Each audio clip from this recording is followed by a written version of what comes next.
الكتابة باللغة العربية. أول شيء إذا بغينا نكتبو باللغة العربية خص اللغة العربية تكون مانستالي عندنا في الأورديناتور. كنجي نشوف هنايا اش عندي لتحت، كنلقى عندي بلي أن فقط اللغة الفرنسية هي اللي مانستالية عندي هنايا. ملي كنكليكي على فرونسي كتعطيني بلي أن عندي فرونسي و أونغلي. لا troisième هي afficher la barre des langues. J'ai cliqué avec le bouton gauche تاع لا سوري. هاد المرة غادي نمشي لنفس المكان وغادي نكليكي avec le bouton droit تاع لا سوري. Quand j'ai cliqué avec le bouton droit تاع لا سوري كتعطيني des options اللي هما différentes. منهم paramètres. كنمشي ديريكتومون للبارامتر، كنلقى اللغات اللي عندي كاين لونجلي فرونسي. هنا كنشوف بلي عندي اللغة وعندي الكلافيي اللي كنكتب به هاد اللغة، لأن الكلافيي كيمكن يكون أونغلي وأنا كنكتب باللغة الفرنسية، أو يمكن يكون ان كلافيي فرونسي وأنا كنكتب الفرنسية. ان كلافيي فرونسي كيكون ان كلافيي فرونسي غادي يكون أ زد ار تي واي، التوش الفوق على اليسار كتبدا بالأ. ان كلافيي أمريكان كتبدا كي دبليو ار تي واي. الوغ كاين فرق ما بين الكلافي اللي هو لوتي اللي كنكتبو به ولا لونغ اللي هي اللغة اللي كنكتبو فيها. غادي نحاولو نلاحظو هنايا الفوق بلي غادي تصرا عندي دي موديفيكاسيون،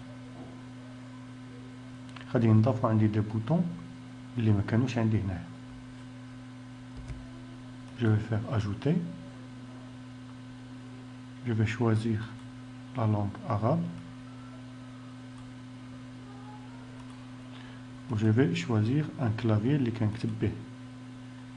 j'applique avec OK. كنلقى بلي في هاد القائمة تنضافت عندي العربية. غادي نعمل OK، نغلق الوورد ونولي نفتحو. كنجي نشوف هنايا كاين دو بوطون نضافو ليا.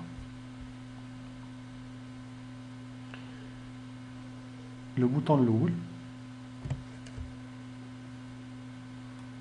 كيقول لي اتجاه الكتابة غادي يكون من اليمين الى اليسار. الوغ البوطون الثاني كيقول لي اتجاه الكتابة غادي يكون من اليسار لليمين. هاد لو بروميير بوطون اتجاه الكتابة كيكون من اليمين لليسار، و لو دوزيام بوطون كيكون اتجاه الكتابة من اليسار لليمين. هنا خصنا نفرقو ما بين اتجاه الكتابة و موضع الكتابة. اتجاه الكتابة سواء تكون على اليمين أو على اليسار، من اليمين للشمال أو الشمال لليمين. ألوغ موضع الكتابة يمكن لها تكون الكتابة يمكن لها تكون في الشمال، أو الكتابة تكون في وسط الصفحة، أو الكتابة تكون على اليمين الصفحة. هذا بغض النظر على اتجاه الكتابة.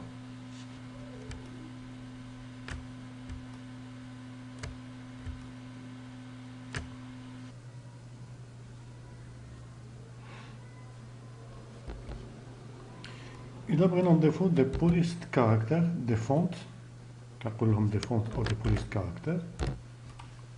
فونت en anglais، des polices en français، خطوط الكتابة بالعربية. نمشيو لجوجل. جوجل غادي نقلب على فونت، إلا بغيت خطوط عربية نقول له Arabic فونت. كنلقى مواقع كتيرة كتعطيني خطوط عربية. كمثال غادي نحاولو نحملو الخط المغربي اللي هو كيتسمى أراب سويل. كيمكننا نعملو أراب سويل داونلود في جوجل، كيعطيني هنايا تحميل الملف. كيبقى ليا غير انني انغوجيستري الملف ديالي في مكان في الاورديناتور. ملي كنفتح الملف كنلقى فيه خط تاع اللي خصني نضيفو للويندوز. هنا عندي مجموعة الخطوط المغربية، منها الخط أراب سويل، منها المغربي الأصيل. إلا بغيت نضيف هاد الخطوط للويندوز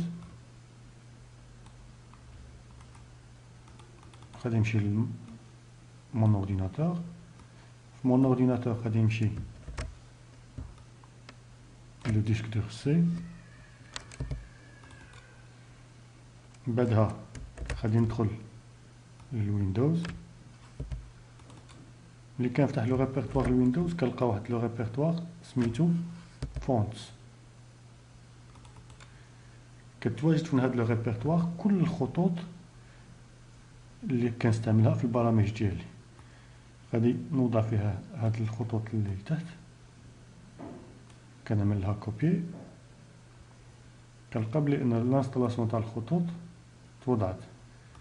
الاشخاص اللي عندهم ويندوز 7 ماشي ويندوز اكس بي كيمكن لهم يستعملوا طريقه اخرى. من بعد لا سيليكسيون تاع الخطوط كنكليكيو على البوطون اليمين نتاع لا سوري، كنلقاو بلي ان في القائمه ديال الاختيارات عندي واحد لوبسيون اللي هي انستالي هاد الخطوط في الويندوز. وخا تعمل هاد لوبسيون انستالي تعمل نفس الشيء.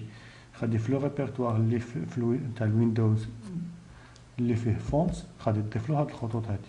دونك جو كليك ا دوات اي جو فاليد افيك انستالي. الا كان خط ديجا موجود غادي يعطينا هاد التنبيه هذا، سواء انني انغوجيستري الخط او انني نقول له يخلي الخط القديم ويمشي يتبع المهمه ديالو وينستالي الخطوط الاخرى. من هذه الطريقه كنكون انستاليت الخط المغربي اللي سميتو أراب سويل للويندوز. ملي غادي نجي نكتب غادي نمشي نشوف في قائمه الخطوط، غادي نلقى بلي ان هنايا أراب سويل نضاف للقائمه ديالي.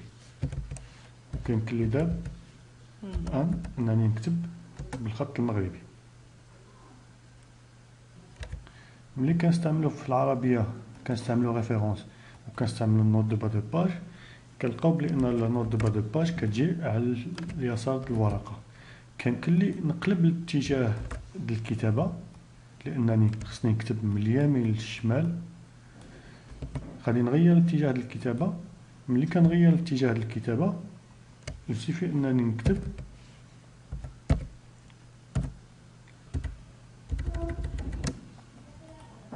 كنلقى بلي ان الكتابه عندي جات من اليمين للشمال، بلي ان لا نوت دو با دو باج راه موجوده على اليمين. المشكل الوحيد هنايا هو في هذا الخط الفاصل ما بين الكتابه اللي كاينه الفوق وما بين لي نوت دو با دو باج. اللي وضع الخط على اليمين اش كنعمل؟ كنمشيو في افيشاج. في افيشاج غادي نمشي لو مود برويون. ملي كنمشي لو مود برويون كيعطيني ورقه الكتابه كامله. عندك لي نوت دو با دو باج اللي كانوا متواجدين لتحت ما يبقاوش كيظهروا لي. اش كيمكن لي نعمل؟ كيمكن لي نمشي فوق وحده من هاد لي نوت دو با دو باج وكنعمل دوبل كليك. اون فوا كنعمل دوبل كليك على لا نوت دو هاد الترقيم نتاع لي نوت دو با دو باج كيظهر لي لي نوت دو با دو باج لتحت.